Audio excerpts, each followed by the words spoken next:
So Obviously, you've impressed guys pretty early here. How did you make yourself stand out with the new staff?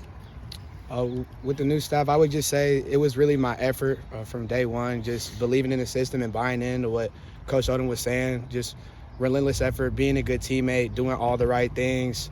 If you do all those things, then good rewards are going to come back to you. is it just a matter of choosing to buy in, or was there something that he said or did, the new staff said or did when they came in that helped you buy into it?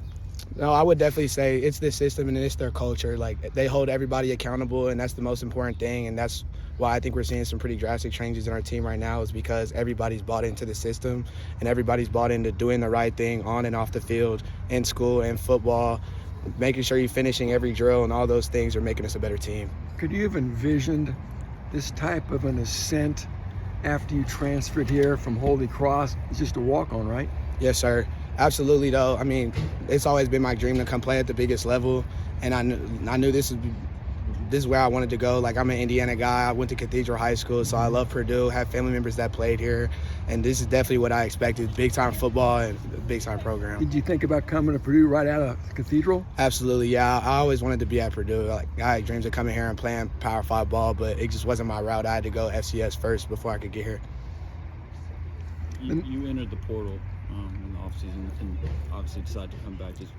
What was that process like? That process for me, with all the coaching changes and things like that, it was just a lot of uncertainty.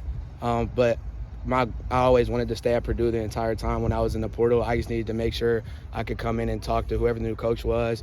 And when I sat down with Coach Odom, and he told me that no matter who you are, we're going to play the best players here. Walk-on, scholarship guy, NIL, no matter what you do, we're going to put the best football players on the field. And I knew he was telling me the truth, and I believed in what he was going to bring and the accountability that he was bringing to our program, and I knew some big changes were coming. There were some guys who came back who needed this level of discipline and intensity this spring.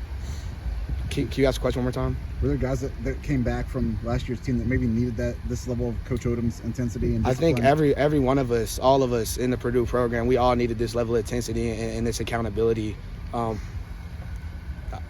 structure that we have you're gonna see big changes this year for sure. You've been bouncing around a couple different spots this spring. Just where do you? Is there one that you think is your best fit? What do you like about each of those roles?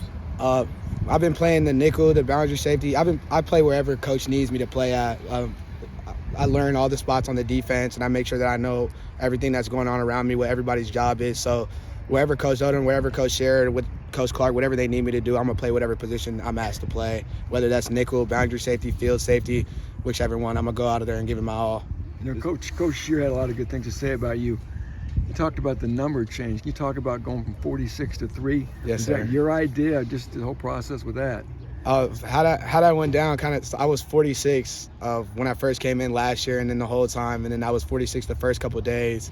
And how it went down was I was in the weight room, and I was in a plank in the weight room, and then Coach Shear came up next to me and was planking next to me, and then he kind of asked me, like, what numbers do you like? And then it was my goal for spring ball was I wanted to go ball out, and then I wanted to end up changing my number. So I already had a number in mind, and then once he asked me to change my number, I knew 3 was open, so I asked him for 3, and then once it was available, I got it. Why 3? Why 3? Yeah. 3 to me, like, I have a brand I started at LLC. It's called Sterling Smith Sports. So S3, I like the 3 S's, S3. But then the Father, Son, Holy Spirit, the Holy Trinity. I just feel like there's a lot of power to that number, a lot of different things to that number. It was calling me. It's easy to buy in. I mean, probably easy to buy in anyway. But when you see guys from UNLV come in here and say, "Hey, what we're doing here works," and there's kind of proof in the pudding with the way it worked at UNLV, a place that had never won. Absolutely. When you talk to guys like St. John and Tony Grimes, like, you understand when you go back and watch their film and you hear the things that they're saying, like, those are guys who have already been through that system, had that accountability, and you see how much development they've made in their games over the years. And then their mindset and their leadership on this team, you can tell that came from that program. And that was the same thing, same teachings Coach Odom had there are translating over here. And that's the reason I think our team looks a lot different right now at the beginning of spring ball than it did last year. What are your thoughts on what you've seen from the quarterbacks so far? All our quarterbacks are great. I love all our quarterbacks. I think we got a lot of talent in that room, a lot of good leaders, big arms, making the right decisions, right reads. All of them are ready to play. Is there an arm that's impressed you more than the others yet? I Who's got love the all most my zip? I love all my quarterbacks. Zip, like I would say, like I really like Shuva, I like Evans, I like Singleton, Meredith, Colson, all those guys. They can all spin the ball. Who's the I'd leader? say zip on the ball. To me, Evans has a lot of zip on the ball. It's just throwing motion. Who's the leader in the secondary? Leader in the secondary, I would say you got Manny Powell, you got Tony Grimes, you got your veteran guys. I would say I've been a voice out there as well, just getting echoing the calls. But for sure, to me, our leaders are Tony Grimes, Manny Powell.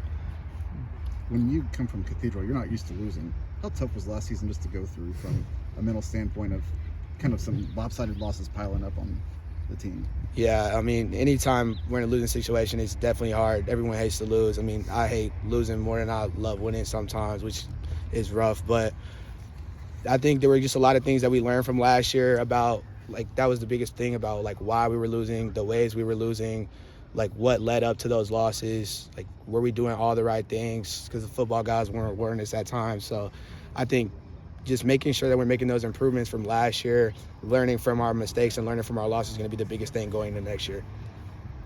How much have you been able to take from guys like Drew Wakely and Richard Tony that have come in? Oh, a lot. I've learned a lot of those guys. Those are veteran guys. That's what I'm saying. They've had a lot of experience, played a lot of football. So I'm always getting ideas from them and bouncing things off each other. And then especially, like, it makes the communication on the field a lot easier with guys like Crew and Rich, Tony, Manny, all those older guys. Like, they have experience. So when we're out there, we get certain formations that cause us to check to certain things and getting calls. It just flows a lot easier because they have a lot of football IQ and they've been around the game for a long time. Do you take stuff from the guys who aren't here, who went in the portal, obviously, guys who had played a lot of football for Purdue that were standout players? Dylan, Antonio Stevens, guys like that. Do you take anything from having been playing behind those guys? Absolutely. Like, especially for me, like, Thieneman was a guy, like, I've been training with. We have the same trainer, Steven Shackelford. Been training with him since the 3rd grade. And then last year, just, like, he's an All-American. When you see all the things that he was doing, it was a reason why he was All-American. So just learning from his game, watching him play, a lot of those things made it a little bit easier for me to step onto the field this year and be ready. Anything else? Cool. Thanks.